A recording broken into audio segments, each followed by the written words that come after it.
In February 1943, the desert wind carried more than sand across the Tunisian hills. It carried laughter. A group of German officers stood around a captured American tank, their boots half buried in dust, their faces twisted in amusement. Before them sat the M4 Sherman, its olive paint chipped, its white star still visible beneath the grime of battle. To them it was a joke, a crude, clumsy box on tracks, the product of an industrial nation that valued quantity over quality. One officer reportedly muttered, "A tank for farmers, not soldiers." The men looked. They had no reason not to. For years, German engineering had been their religion, precise, complex, and superior. Their panzers were works of art, machines that demanded respect even from their enemies. The Americans, they believed, had built something to be mocked. Yet, as they circled the Sherman that day, none of them realized they were standing before the most important tank of the war, not because it was the strongest or the fastest, but because it simply refused to die.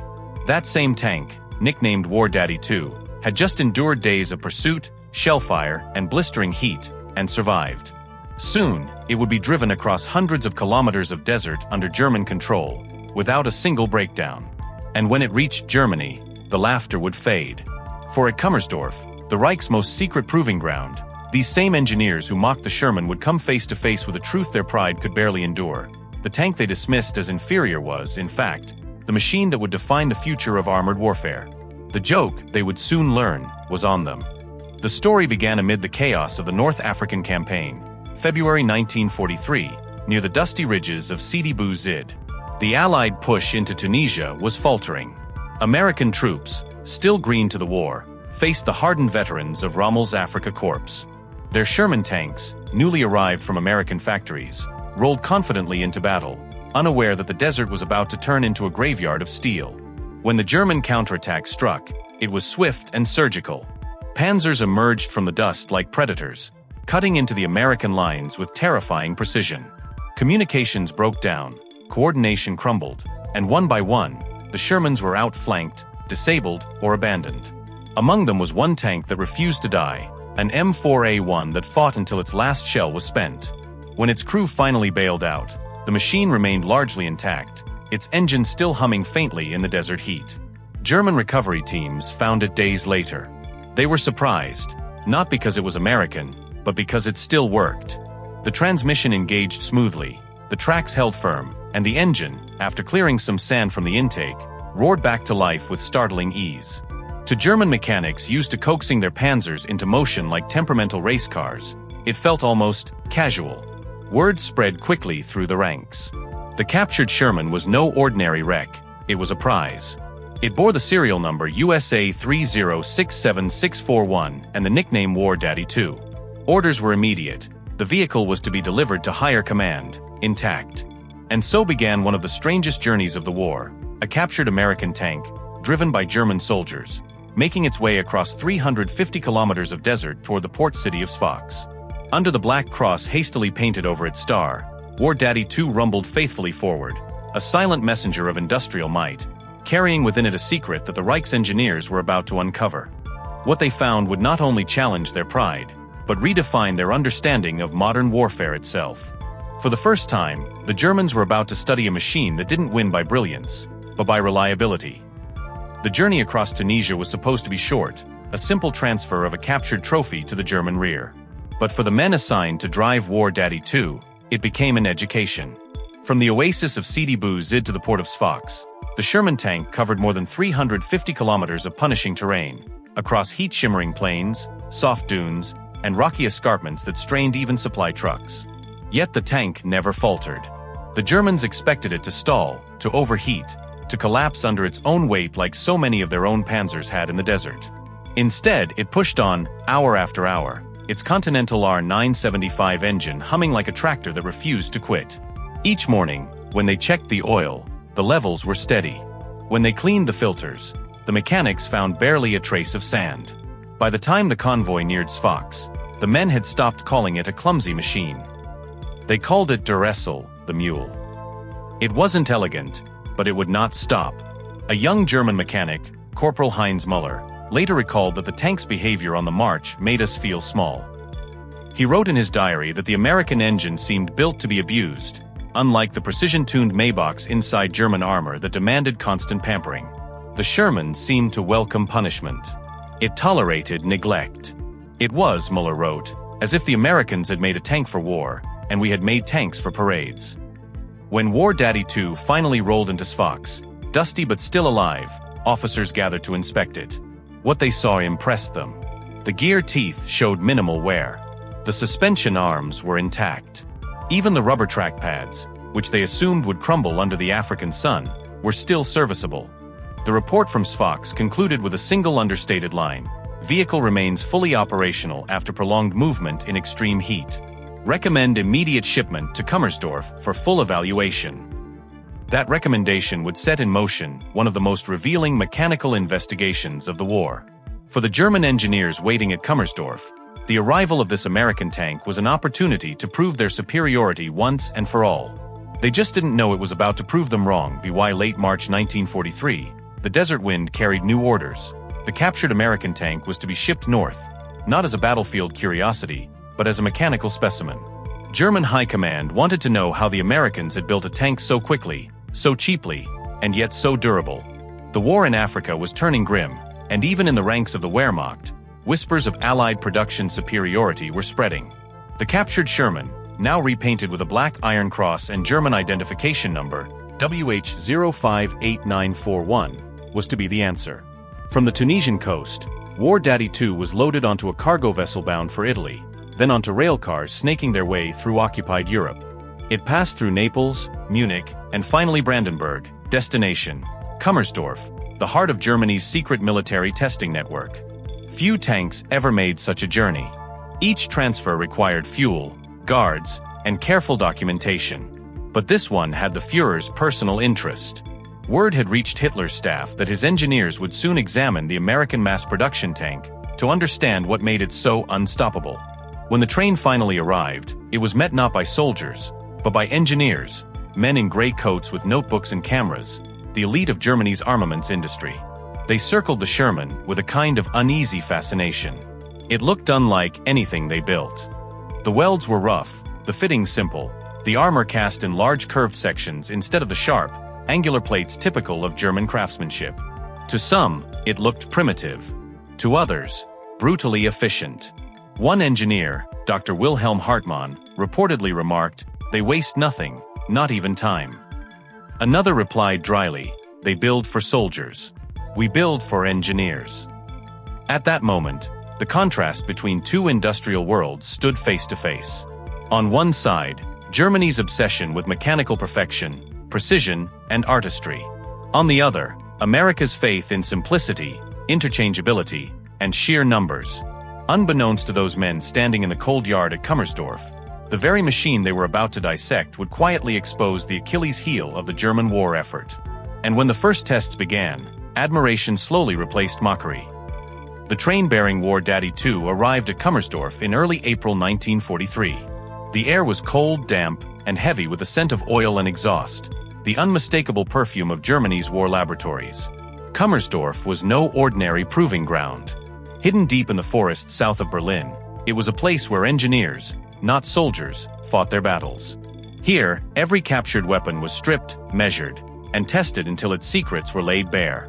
Tanks from Britain, Russia, and even France had rolled through its gates, but none had drawn such curiosity as this one.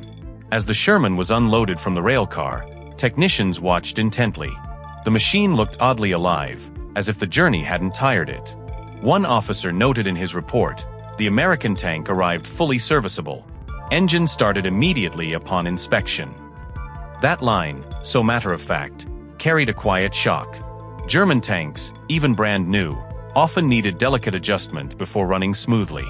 This foreign intruder required none. Inside the vast test hall, the engineers went to work.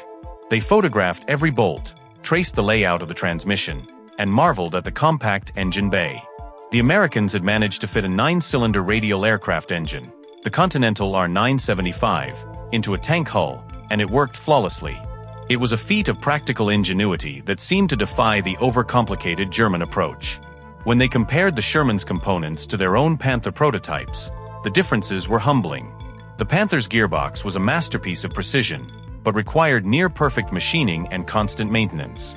The Sherman's was crude by comparison, yet easy to produce, repair, and replace. To the Germans, it felt like comparing a grand piano to a field drum. The drum might not sound beautiful, but it could march all day and all night. The first reports from Kummersdorf were cautious, almost defensive. "The American tank demonstrates acceptable performance," one engineer wrote. But behind closed doors, some whispered a different truth. The Americans had built a tank that was good enough, and that, in war, was often far more dangerous than perfection. It was a realization few dared to say aloud, because in Germany, questioning the myth of engineering superiority bordered on heresy, and the dimly lit hangar of Kummersdorf, the first team of mechanics gathered around the Sherman like surgeons examining a strange patient. The tank's olive paint was chipped, its markings faded, but the impression it gave was unmistakable. This was a workhorse, not a showpiece. One engineer ran his hand along the welded seams and frowned. The finish was rough, uneven, nothing like the polished precision of a German Panzer. "American craftsmanship," he muttered with a smirk. The others laughed, but not for long.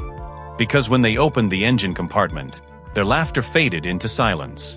Inside, everything was laid out with ruthless simplicity. No S-tubing, no redundant fittings, no fragile joints. It was as if the designers had asked only one question: what keeps it moving? And discarded everything else. Even the tools stored on the hull were standardized. The same wrench fit multiple bolts. The same spanner worked across the entire vehicle. It was a philosophy of function over pride. When the Sherman's engine came to life, the hull trembled. The radial motor roared, steady and powerful, its exhaust echoing off the concrete walls. The engineers exchanged wary looks. The sound wasn't refined, it was raw, unfiltered strength. A different kind of engineering genius. Not the brilliance of luxury, but of necessity. Reports soon began to circulate: ease of maintenance exceptional, design prioritizes field repairability, performance in mud satisfactory. To some, these were damning with faint praise. But to a few sharp minds, especially among the officers who'd seen the brutal winter of '41, the message was clear. This machine was designed for war, not prestige. One colonel, after observing the trials, remarked quietly, "The Americans have built a tank for farmers, not engineers. But perhaps farmers will win this war." It was a remark that rippled through the test center, half joke, half prophecy. No one yet realized that the words would prove hauntingly true. The real examination began under a gray April sky on the Kummersdorf proving grounds, a vast expanse of mud, snowmelt, and silence. The captured Sherman was rolled onto the test track beside its would-be rivals, a Panzer IV, a prototype Panther, and an early Tiger still fresh from Henschel's workshop. Engineers, officers, and observers gathered along the embankment, clipboards in hand, eager to see how this foreign tank would perform against the pride of German armor. At first glance, the Sherman looked almost timid beside the hulking Tiger, lower, lighter, less imposing. Some whispered that it seemed like a child among giants. Yet when the tests began, the laughter quickly stopped. The Sherman started without hesitation, accelerated smoothly, and handled corners with remarkable agility. Its suspension, the simple vertical volute spring system, gave it a steady rolling grace over rough terrain. The Tiger's massive tracks, in contrast, bit deep into the soil, growling with every turn. Speed trials shocked the observers most. On firm ground, the Sherman reached nearly 40 kilometers per hour, outpacing both the Tiger and the Panther. "Too fast," one officer muttered, as if speed itself were indecent. In reverse, the American machine could back out of cover almost instantly, while German tanks, with their slow reverse gears, often crawled backward like wounded beasts. Then came the gunnery test. The Sherman's 75mm gun, though modest compared to the Tiger's monstrous 88, proved surprisingly accurate. Its stabilizer system allowed the crew to fire on the move, a capability that German tanks simply didn't possess at the time. A shell fired from the Sherman struck a moving target at 800 meters while advancing, a feat that left several officers exchanging uneasy glances. The reports that followed were cautious, almost diplomatic, armament effective within medium range, mobility satisfactory, crew efficiency high. But between the lines lay a deeper truth: the Sherman was not to be underestimated. By day's end, the tank that had once drawn smirks now commanded a quiet respect. It hadn't outgunned or out-armored its opponents. It had done something subtler: it had outlasted them. And in 1943, that was the kind of advantage Germany could no longer afford to ignore. In the weeks that followed the Kummersdorf trials, the captured Sherman became more than just an object of curiosity. It became a mirror. Every engineer who studied it found themselves comparing its brutal simplicity to the sleek, over-engineered prototypes on their own workbenches. The timing was uncanny. Just as the Sherman's data sheets circulated through the Ordnance Office, Germany was finalizing plans for its new medium tank, the Panther. Officially, the Panther was conceived to counter the Soviet T-34, but behind closed doors, notes from the Sherman tests began to influence its evolution. Ease of maintenance must be improved, one report read. Access panels simplified. Even the positioning of certain components in the Panther's engine bay reflected lessons quietly learned from the American tank. No one admitted it publicly. The idea that German designers could learn from an Allied machine bordered on treason, but the fingerprints were there. Yet there was tension in the design halls. Men like Dr. Muller, a senior engineer from MAN, warned that the Panther was becoming too complex, a masterpiece we cannot mass-produce. His warnings went largely ignored. German pride demanded superiority, not simplicity. The Sherman, in contrast, represented everything the Reich refused to be: practical, standardized, and replaceable. Propaganda called the Panther the steel lion of Europe. But those who had seen the Sherman run knew better. They had watched an American tank that any farmhand could drive and any mechanic could fix, a machine built not for glory, but for numbers. And deep down, they understood the danger. Because if America could build 10 Shermans for every Panther, then the war of machines was already lost. By early summer, whispers spread through Kummersdorf: the Americans are not behind us. They are simply building differently. It was an uncomfortable truth, one that even the most loyal engineers couldn't ignore. The Sherman had not just rolled through the proving ground, it had rolled through German pride itself. Why late May 1943, the tests entered their most brutal phase, bis just for such, or live-fire trials. The Sherman was hauled out to a desolate stretch of the Kummersdorf range, its olive hull already scarred from weeks of mechanical testing. On that cold morning, a squad of artillerymen and tank gunners assembled, notebooks in hand. The order was simple: destroy the captured American tank, and learn everything from the process. The first rounds came from a 50mm anti-tank gun, the same weapon that had once dominated the battlefields of France. Its armor-piercing shells slammed into the Sherman's front plate and bounced. Sparks, smoke, and a dull metallic echo, but no penetration. One of the officers raised an eyebrow. "Resists at 800 meters, he noted flatly. Better than expected. Then came the 75mm gun from a Panzer IV. At close range, it punched through the side armor easily, leaving jagged holes the size of a man's fist. But what fascinated the observers was what happened inside. The Sherman's interior was lined with anti-spall padding, crude but effective, and in several cases, the fragments didn't ricochet lethally around the cabin. The engineers murmured among themselves. Such padding wasn't standard in most German tanks at the time. Next, the Tiger's dreaded 88mm roared. The first shells trucaillent on the glacis and torse très trop. The tank rocked violently, flames licking from its open hatches. The crew compartment was ruined. Yet when the smoke cleared, something remarkable appeared in the test logs. Despite catastrophic penetration, the hull structure remains intact. Véhicule note disintegrated. The Sherman had absorbed an unimaginable blow and remained a single solid form. For the German officers, this was both a revelation and a warning. They noted that the Sherman was not invincible, far from it. But it refused to die easily. Every test seemed to prove the same thing. It was not the strongest tank, but perhaps the most survivable. As one officer quietly recorded in his notebook, "When this tank burns, the men may still climb out." He underlined the sentence twice. When the smoke from the firing range finally cleared, the Sherman sat in eerie silence, its turret half melted, its hull pockmarked and scorched. But to the German observers, it no longer felt like just a machine. It felt haunted. They began to imagine the men who might have been inside, the unseen American crew who had once trusted their lives to this box of steel and bolts. Captain Eric Brandt, a veteran of France and Russia, stood beside the wreck and muttered, "They sit higher than we do." He gestured toward the raised commander's cupola. "They see more." It was a small observation, but a telling one. In the Sherman, visibility was a design priority. The periscopes, the turret ring, even the side hatches, all built to give the crew awareness and speed of reaction.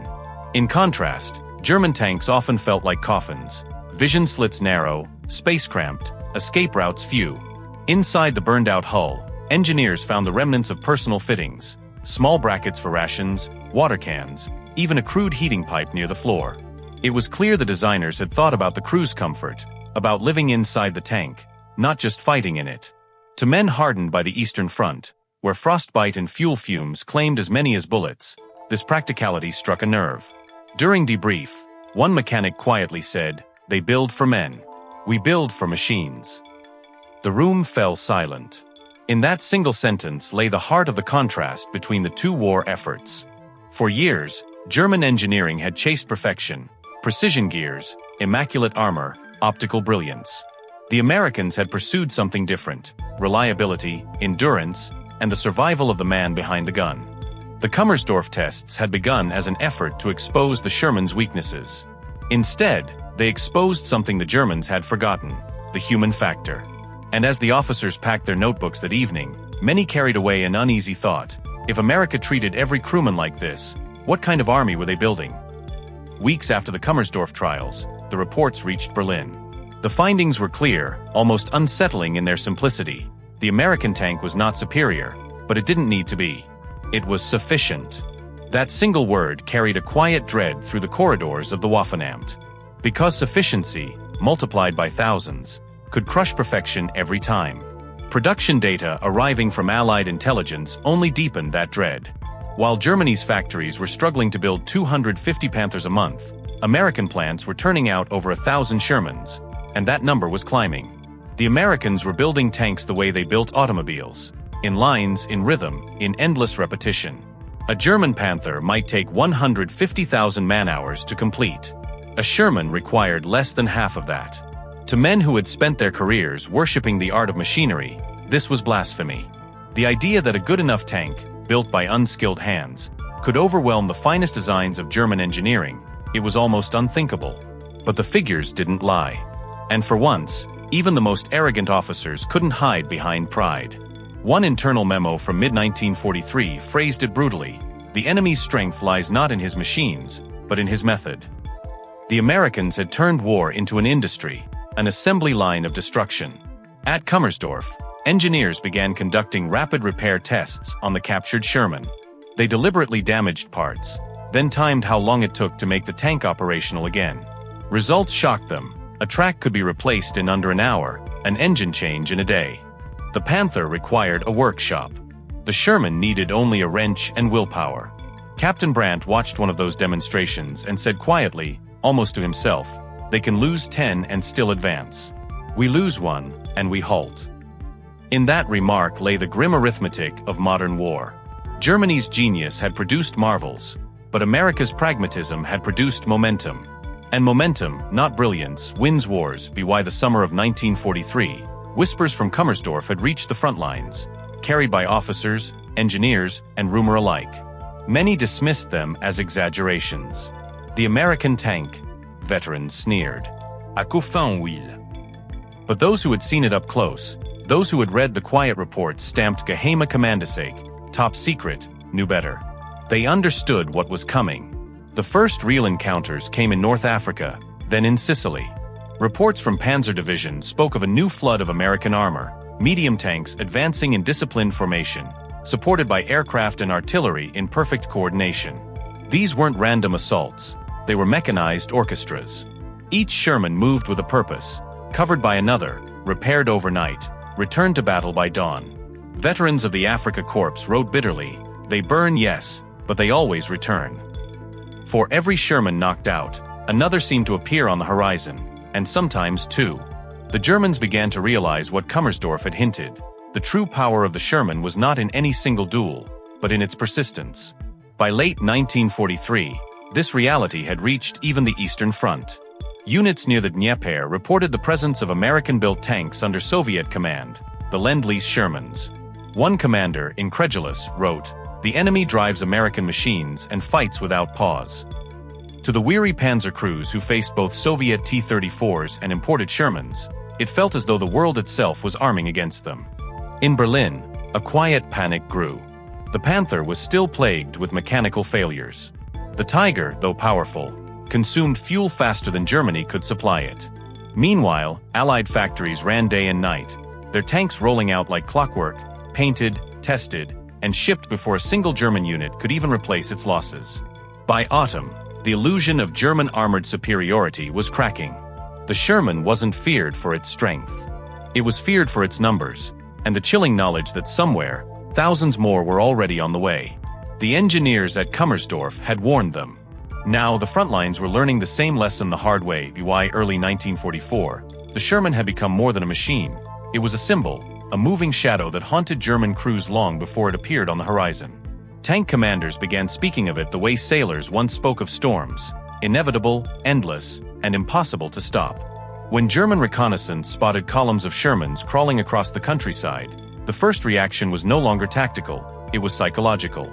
Veteran gunner Hans Reimann recalled, "You'd knock one out, then see 5 more rolling through the smoke." It felt like fighting the ocean. The enemy wasn't just advancing with tanks, he was advancing with momentum. Inside the Reich, propaganda tried to fight back. Newsreels showed Tigers crushing inferior American armor, and newspapers mocked the Sherman as Tommy Coker, the Tommy Cooker, a reference to how easily it burned. But soldiers at the front knew better.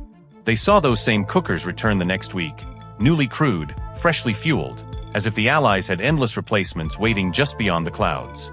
In truth, they did. Detroit, Cleveland, and Pittsburgh had become fortresses of production. While Germany fought to repair a single gearbox, American factories rolled out tanks by the hundreds, every bolt standardized, every design tested for efficiency.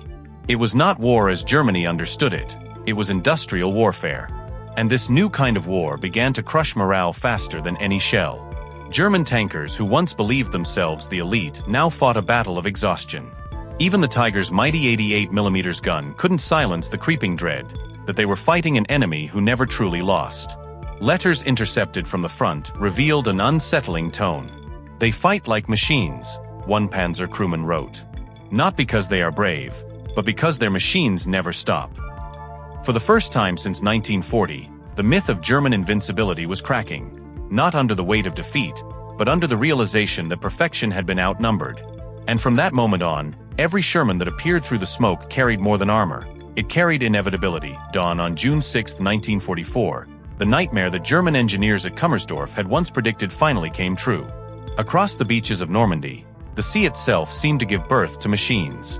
Landing craft after landing craft opened their steel jaws, unleashing wave after wave of Shermans, coated in salt spray, engines roaring, their olive-drab hulls gleaming under the gray sky.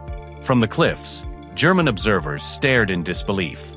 Through their binoculars, they saw not dozens of tanks, but hundreds, an unending tide of armor crawling ashore under the protection of naval guns and thunderous aircraft. Operation Overlord was not a battle. It was an industrial eruption. Some Shermans sank before reaching the beach, the ill-fated DD amphibious versions, but most pressed forward, their crews wading through chaos and fire. Those that survived the surf became the backbone of the Allied push inland. Within days, the once laughable American medium tank was grinding through hedgerows, crushing fences, trees, and German resistance alike. In the fields of Normandy, the true terror of the Sherman wasn't its gun or armor, it was how many there were. German panzer crews, often outnumbered 5 or 6 to 1, fought like trapped wolves. A Tiger or Panther might destroy a dozen Shermans before being hit, but even the victors knew the outcome was fixed. When the smoke cleared, the Americans would simply replace every loss, and then advance again. One German lieutenant wrote in his diary, "They are not soldiers. They are a moving factory line." His words were not an insult, they were an admission. The same engineers who had studied the captured tank in 1943 now received field reports confirming their worst fears. The enemy had perfected the art of mass warfare. The Sherman was everywhere, from the beaches of Normandy to the hedgerows of Saint-Lô, from the villages of Caen to the plains of Falaise.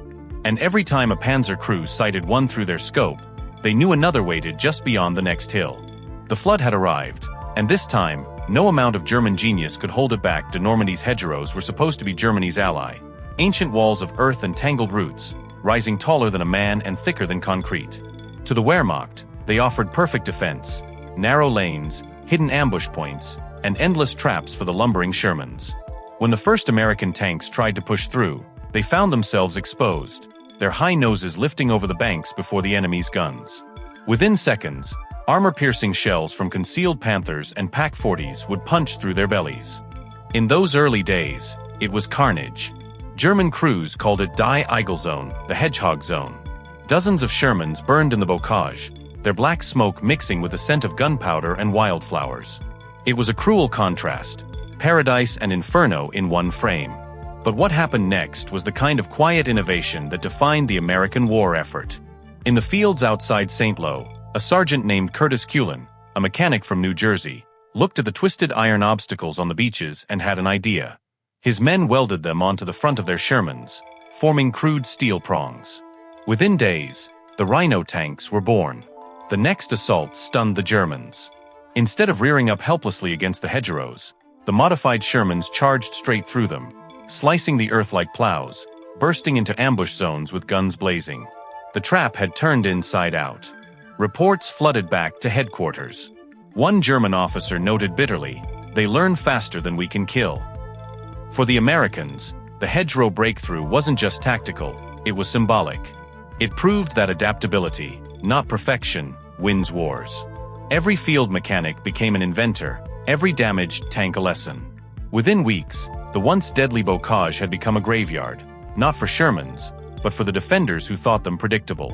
By late July, the Allied advance was unstoppable. The German lines began to crumble under the weight of armor and improvisation. And as one surviving Panzer commander later admitted, they fought with factories at their backs, and we with memories. By August 1944, the tide of war in Western Europe had turned into a torrent, and at its front rolled the Sherman. The once derided Tommy Cooker was now the hammer of encirclement, driving deep into the crumbling German lines near the French town of Falaise.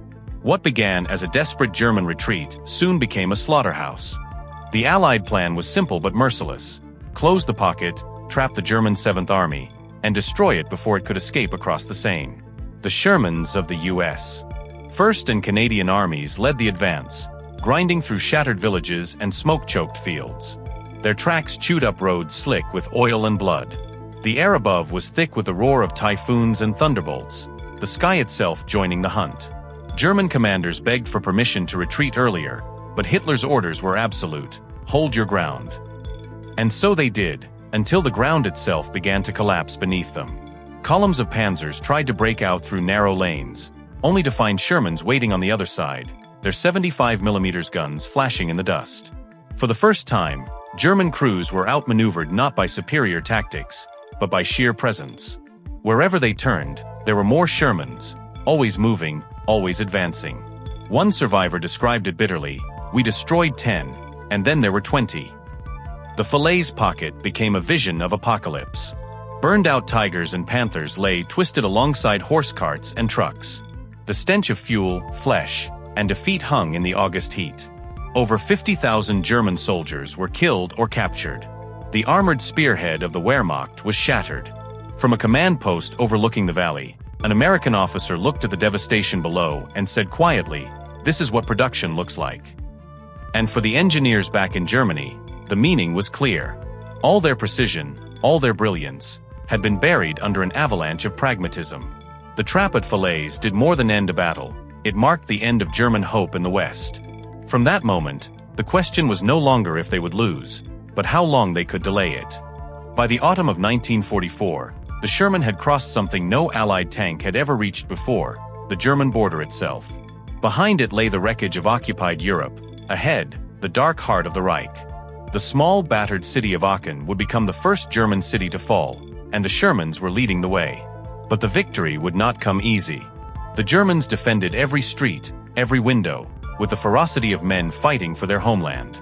Panther tanks waited at intersections like predators in ambush, their long guns aimed down narrow alleys. The American tankers, many barely out of training, fought in a maze of stone and fire. One recalled later, "You couldn't tell if the next corner meant a kill or your own." Shermans rumbled forward in pairs, one covering the other, their guns blasting holes through walls where snipers hid. Infantry followed close behind, darting through smoke-filled doorways. Civilians cowered in basements as artillery shells shattered roofs above them.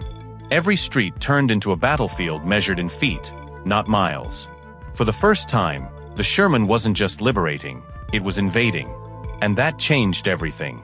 The crews saw the bombed-out homes, the abandoned toys in the rubble, the faces of German civilians who once cheered for Hitler and now looked on in disbelief.